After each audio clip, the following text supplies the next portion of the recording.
warra samaayi sadarkaa biicaa rongaadee bira kutee sadarkaa samaayi sadarkaa sinaraa jechuudha. Samaayi jechuun kunolaa cuquliisa jechuudha. Cuquliisa kana samaayi jechuun biluu yookaan samaayidha jechuudha. Samaayi kana inni fudhatee qabattoo sadarkaa irraa oliiti jechuudha. Akkasitti samaayi warra fudhatu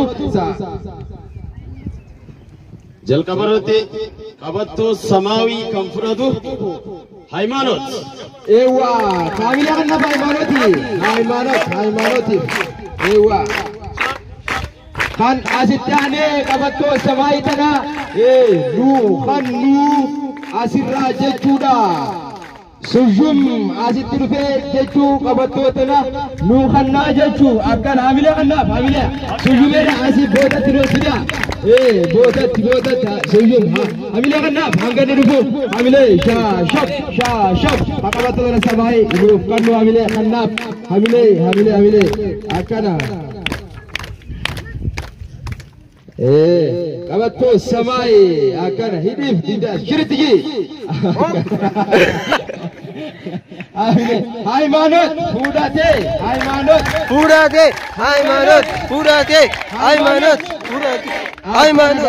amma kan asirraa fudhatu leellisoo juwaar samaayii asirraa fudhatuudhaaf asii leellisaan samaayii asirratti waa hin argamee kan fudhatu leellisoo juwaar hamilee kanaaf leellisoon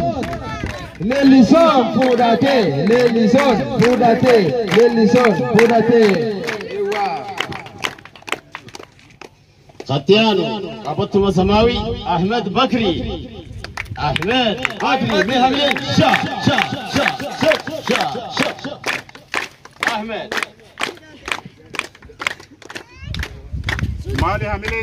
هملين غنابك وانجاتا هملي تنكسدنا جلتنا هملي ختيانو قبضتم سماوي Endasho Taye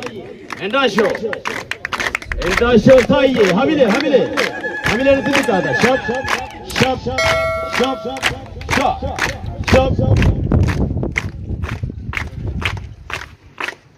Endasho Hamile Ganab Endasho Samay Hamile Endasho Purateshra Angka berkasat demo Itian Sudan قبضتم سماوي مليون جيتاچو حمله شا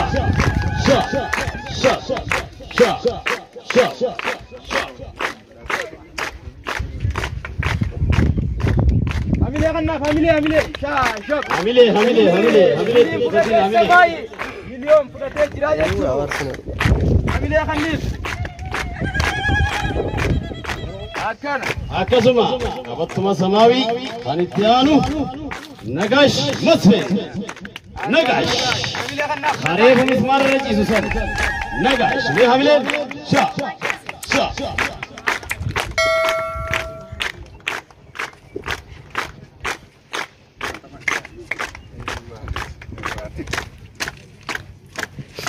ewa Abba magarsa amma bootatti nuuf deebisaa sujum jechuu hamileedhaan boota nuuf deebisaa hamilee shaf nu godhaga bootatti nuuf deebisaa hamilee kanaaf akkana hamilee ammaan tana warri fudhatu warra qabattoo magariisa Teddy Getacho qabattoo magariisa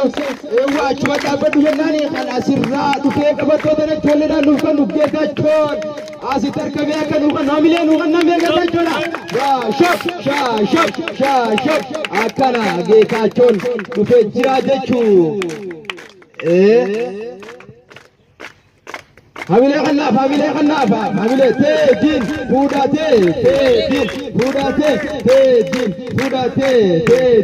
fudhate kana maaltana asitti argamee qabattoo magariisa fudhatu abeel gannana hamile kanaaf hamile shop abeel gannana magariisa fudhatee jira jechuun geetaachoon hidhee fi jira mudhiisaa qabii hiik liqit firraan hiikinga akkana jennaan ammallee asitti harkamee nuu fudhatu murteessaa Usmaa'il murteessaa Orongaadee murteessaa Usmaa'il asitti harkamee fudhatuudhaaf qophaa'eetti jira murteessaa Usmaa'il hamilee kannaaf murteessaan fudhatee jira hamilee shaa godhiifka hamilee paa akkana hamilee amma kana sitaanee fudhatu ayyalaa geetaachoo hamilee kannaaf hamilee shab akkana shab amma tana geetaachoo boodatti nu deebisa hamileedhaan hamilee xixiqqaata hamilee kannaaf geetaachoo shab hamilee kannaaf geetaachoodha bataakoo akkana isaa tasnaa badee asirraa nu kannaa saaboom saalattiin tiraaktar leenjisaa wushuu marshal aartii kun tiraaktarli isaa turuuf kannaa jechuu qabattoo asirra jirtu tana saniif amma kana sittaanee nuuf fudhatu magarsaa suyyuu magariisa magarsaa suyyuu hamilee kannaaf shab godhe hamilee shab magarsaa suyyuu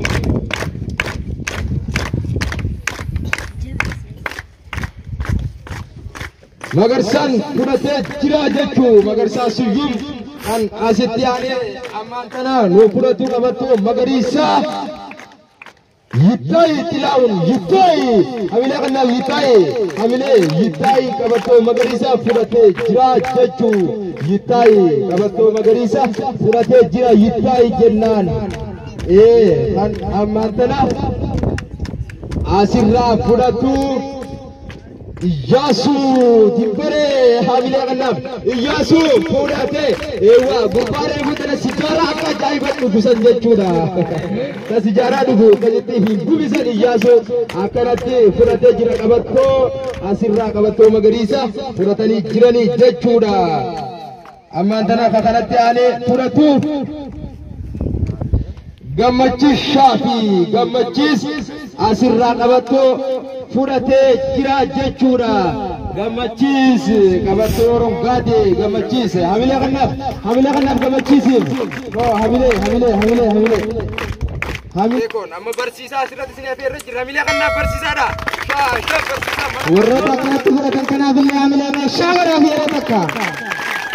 Ayyee guyyaa gammachuu eebba kana irratti argamtanii asitti kunoo guyyaa sagantaa qabattoo magariisaaf fi biroo qabattoo kan fudhatanii kunoo barattoota ijoollee keessan argu jirtanii abboonni mee yeroo tokko hamilee kennaafi akkasumas saaboon boonsaa mucaa keessan kanaaf illee hamilee sirritti kennaafi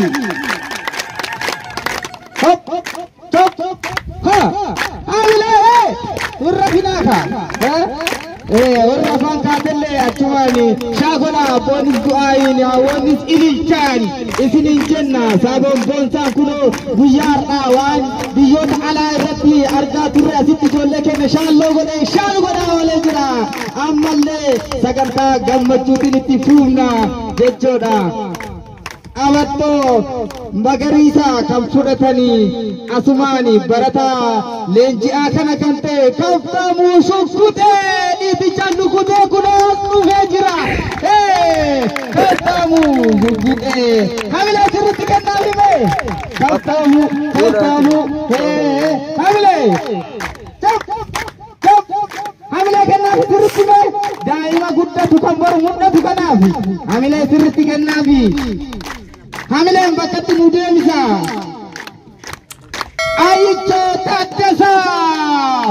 Ayyichoo Taaddasaa mucaa lalisaa kunoo qabattoo fudhate magariisa hamilee kennaafi mee ililchaatti gadhiisa hamileen teessumtutti koosii lashina goote haminuun callisaa laata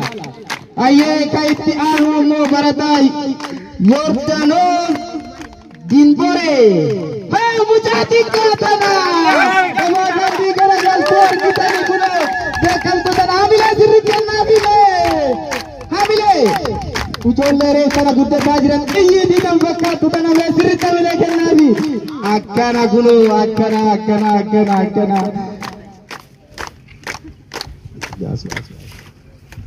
ittigaasu takilu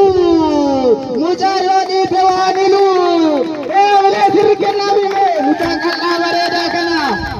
qabattoo magariisa fudhatee jira jechuudha guyyaan har'aa kun guyyaa keessan ta'ee jira hamilee sirritti kennadhaa mee leenjitoonni kunis hamileen hin jiruure warri na duubaa kun ammoo duubumaani hamileellee kennaan jiru warri achiisun ammoo hin gammannee natti fakkaate shaa godhaame guyyaa ijoollee har'uma taate hamilee Sabon Boonsaan kunoo ijoollee keessan shaa godhee namoota hanganaa kana eebbisee asitti isiniif qopheesse kana booda hunduu manatti nafu jedha jaarsaaf jaartiin illee waan dhufanii leenji'an fakkaata yoo waan guyyaa har'aa kana agarru kanaafuu irra deebi'amee hamilee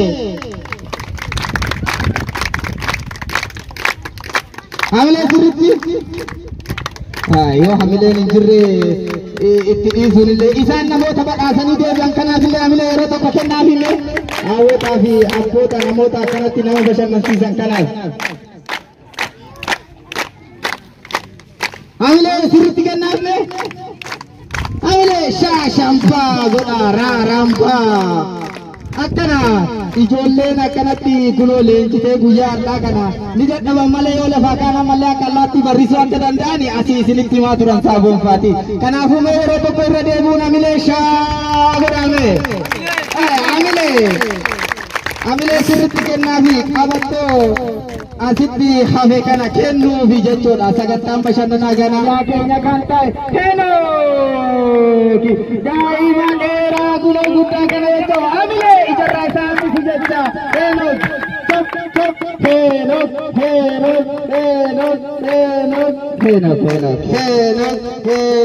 hamilee kennitanii sirritti akkana kunoo ayyee akkasumas waraqaa kabajaa kennuufii fi Saaboon Boonsaan kunoo asitti leenjitoota kiyya qofaa miti keessummootaafis waraqaa kabajaa waamichaa kennaa jedhanii jira yeroo tokko irramee hamilee shaashaanaa godhame Saaboon Boonsaa akkuma maqaa isaa kunoo gurbaa nama bashannansiisa hojii inni nu agarsiisu hojii ajaa'ibsiisa argitanii miti yeroo inni mancaa gubbaan utaalu yeroo inni ammoo ijoollee isaa olii shaashamba jedhu kanaafuu Saaboon Boonsaa kana ummanni hundi akka fedhu rabbiin ammoo isaan guddina akka jedhu jennaani hamilee sirritti kennaamee Saabooniin sirritti akkanatti ittiin hin caafime sirritti guyyaan har'aa kun guyyaa gammachuuti sagantaa ajaa'ibaa asitti ganda kana keessatti agarsiifamtu cidha ajaa'ibaa geggeessina jechuudha kana booddee ammoo akkuma warroota dhiiraa shamarran illee akka dhuftee leenjitu hoggaa ammoo akka dhufnee laallu abdii irraa qabna jechuudha Saaboon Boonsaan hamilee muranne ayyee waraqaa ragaa galatoomaa jedhu kana Saaboon Saaladdiini as dhufanii akka nuuf kennan hamilee malee dhufu jedhanii jiran hamilee kennaafi eega guyyaatti sagaleen na goggogee jedhani waraqaa kana kan nu kennan isaanii waraqaa ragaa kana kan fudhatu ammoo waajjira ganda cabbi qaame waajjira ganda cabbi qaame hamileedhaan hamilee sirri geessachoo nutti tolee kolfinee seeqachoo kana mala nageenya kenna eeggachoo kun akkasga ayyee ka itti aanu ammoo obbo Geetachooni galatoomaa waraqaa kana asirratti kunoo kabajaan aduu qorra osoo hin jenne nu cinaa dhaabatan jecha waraqaa ragaa kana argatanii jiru hamilee sirritti kennaaf himee isaaniif dhufanii ammallee ka dhuunfaa isaaniiti ka duraa ka gandaa yoo ta'u kun ammoo ka dhuunfaa isaaniiti waraqaa ragaa kana kunoo kabajaan isin irra haa bultu kabajaan turaa isaaniin jenna itti aansuudha waraqaa ragaa galatoomaa kana kan fudhatanii Ade yookaan obbo jedhee asirratti dhiifama Suyyuum obbo Suyyuum hamileedhaan nuuf himadhaasitti hamilee isa barasitti nu bashannansiisu sanii hin beektan hamilee akkaan hamilee sirritti kennaaf hamilee keessan shok anaa hundannasiif isaa kunni hin dhaqamtanii guyyaan keessanii isin hamilee isinirraa eenna ayyee hamilee kana yookaan waraqaa ragaa kana hamilee keessanii xiqqoo miti guddoo kana wajjin kan fudhatanii obbo Saaboon Saaladdiin hamilee kennaa fi mee waraqaa ragaa kana kan nu kennan illee saaboon boonsaa affeeree jiraasumaani akka isaan irraan nu goonsaa boonsaalatti jennaani tukaa jedhan argitaniiti hamilee kennaa fi mee ayyee hamileen hin jiru hamilee sirritti mee saabon lamaan kenna kanaaf mee hamilee kennaafi kaan leenjisaa ishuu kaan leenjisaati kan doo hamileen hin jiru ree hamilee chop akkana kuno ayyee sagantaa ajaa'ibaati waraqaa galatoomaa kana yeroo fudhannu haala shaaja'ee ho'aa ta'e tokkoon akka kennaa jirru abdii qabna asuma dhaabataa jiru saaboon lee obbo Abbaa Muhammadii fi Abbaa Muhammad Abdallaa kunoo manguddoo kennaa kottaa walii shallallaa jedhaanime kunoo qaraaruu gadirraa jaalala tookandoo kanaaf deemanii dhumanii jiru hamileedhaan kunoo itti nu geessa akkana kunoo manguddoon waraqaa ragaa galatoomaa yoo argattu akkam jettarree yaa jama hamileen hin jiru mee shama hamilee sirritti hamilee yoo hin jirree mee waan jennaree ammallee itti aansuudhaan obbo Abbaa Boonsaa hamileedhaan asin nu dhiyeessa waraqaa ragaa kana nutu geessa jennaani ayyaana galatoomaatiif jecha iddoo fagoo irraa deemanii daawwannaaf asitti argamanii jiru jechaadha hamilee kenni shaf Abbaa Boonsaa akkana kunoo ayyee kanattaan sun ammoo haaluu halluu isiniif jenna teekkoon hamilee kannaaf barsiisaa guutuudha hamilee shaashaf godhe shaashaf akkana laalla hamilee kannaaf guutuu fudhatee jira jechuudha mana barumsaa kontoo gogeettirraa kan dhufe jechuu